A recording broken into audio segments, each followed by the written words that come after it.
membangun masjid.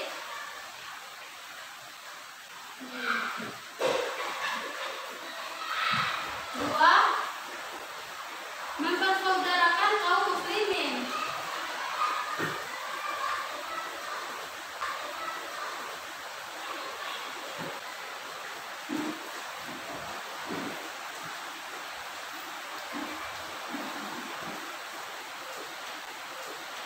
Tiga,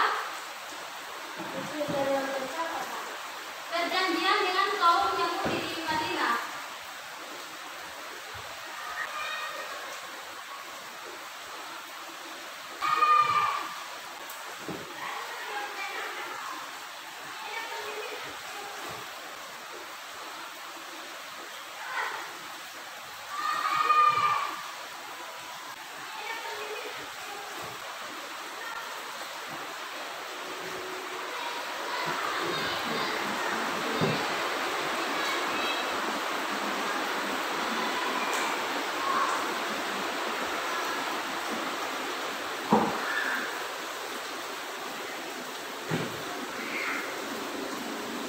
Untuk bagian A yaitu langkah-langkah dakwah Nabi Muhammad SAW di Madinah.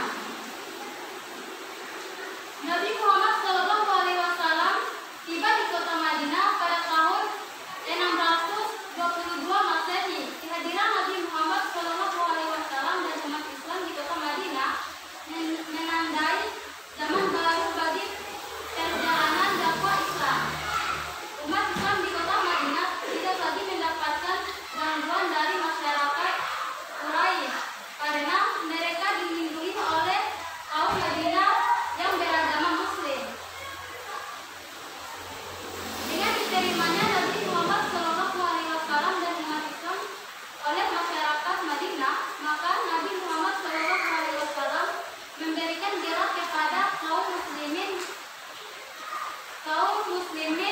Madinah dengan sebutan kaum Ansor, yaitu kelompok masyarakat yang menjadi penolong. Sementara umat Islam yang datang dari kota Mekah diberi nama kaum Muhajirin. Hijrah Nabi Muhammad SAW merupakan cara membangun masyarakat baru sesuai ajaran Islam.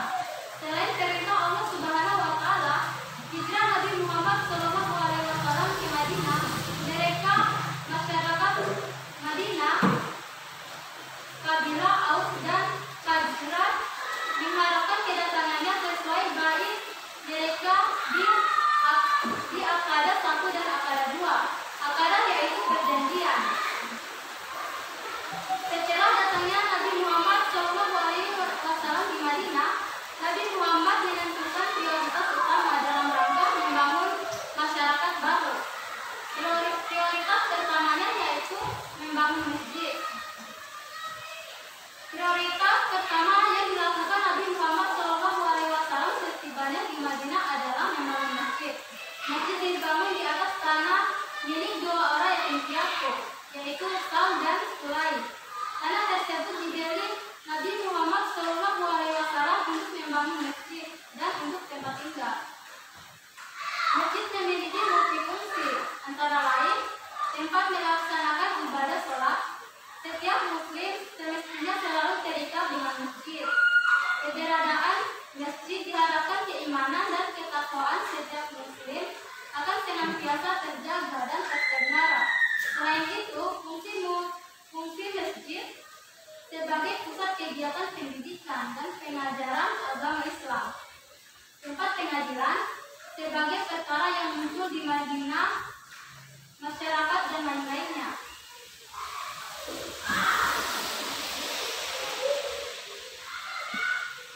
Kemudian yang kedua, mempersaudarakan kaum muslimin.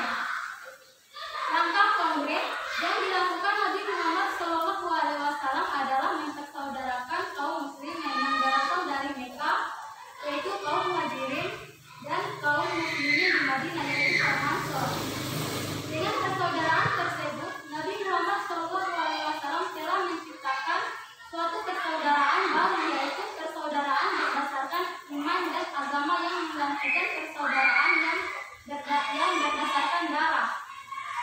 Muhammad SAW mengajak kaum muslimin supaya masing-masing bersaudara atas dasar iman yang merupakan hal yang asasi untuk membentuk umat yang kuat. Kemudian yang ketiga, perjanjian dengan masyarakat Yahudi. Langkah selanjutnya yang dilakukan Nabi Muhammad SAW adalah mempermusyawarahkan dengan para sahabat baik kaum muhajirin maupun kaum ansor. Musyawarah itu merupakan pokok-pokok pemikiran yang akan dijadikan undang-undang. Rancangan ini memuat aturan yang berkenaan dengan orang-orang muhajirin, ansor, dan masyarakat Yahudi yang bersedia hidup berdampingan dengan damai. Undang-undang tersebut dikenal sebagai Piagam Madinah. Piagam Madinah merupakan sebuah bukti bagaimana Islam mengayomi semua umat manusia, termasuk non-muslim. Karena Islam memang rahmatan lil alamin. Dan piagam tersebut merupakan posisi Nabi Muhammad SAW semakin tinggi dan dihormati di semua lapisan masyarakat. Jika ada persoalan yang tidak dapat diselesaikan lewat musyawarah, maka diserahkan kepada beliau dan dibijaksanakan kepada Nabi Muhammad. Kondisi tersebut menunjukkan beliau menjadi pemimpin tertinggi di kota Madinah dan berhak menjadi pengatur baik untuk kepentingan sosial maupun kepentingan negara. Beberapa suku dari kaum Yahudi menerima baik piagam tersebut. Setelah adanya beberapa yang lain menolak. Di antaranya suku Yahudi yang menolak adalah berasal dari Bani Zahir. Kemudian untuk bagian B-nya, metode dakwah Nabi Muhammad SAW dalam membangun perekonomian di Madinah.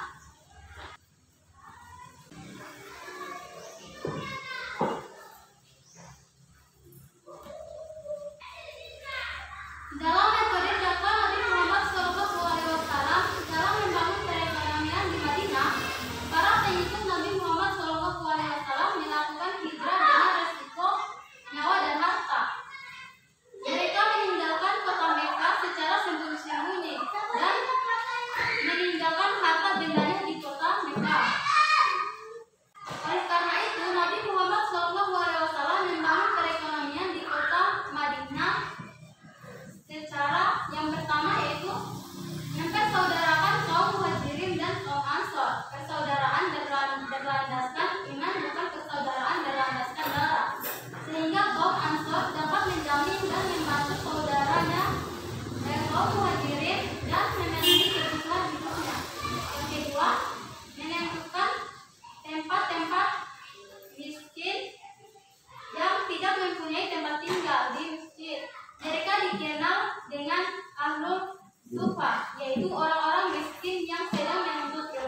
sekalipun hanya dengan butir kurma, lakukan hal itu.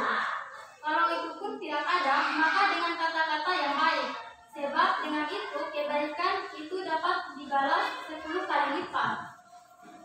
Dan pada khutbah keduanya, ia berkata, beribadahlah kamu selain kepada Allah dan janganlah mempersekutukannya dengan apapun. Benar-benar takutlah kamu kepadanya. Hendaklah kamu jujur terhadap Allah Subhanahu wa Ta'ala tentang apa yang kamu katakan, baik itu dengan roh Allah. Hendaklah kamu sekalian salah. Kemudian pada khutbah kedua, Nabi Muhammad SAW berkata, beribadahlah kamu selain kepada Allah dan janganlah mempersekutukannya dengan apapun. Benar-benar takutlah kamu kepadanya. Hendaklah kamu jujur terhadap Allah tentang apa yang kamu katakan, baik itu dengan roh Allah. Hendaklah kamu sekalian salah. Hendaklah kamu saling mencintai. Allah sangat murka kepada orang-orang yang melanggar janjinya sendiri. Baiklah, dari penjelasan ibu yang tadi, apakah masih ada yang belum dipahami? Tidak, Bu. Sudah paham.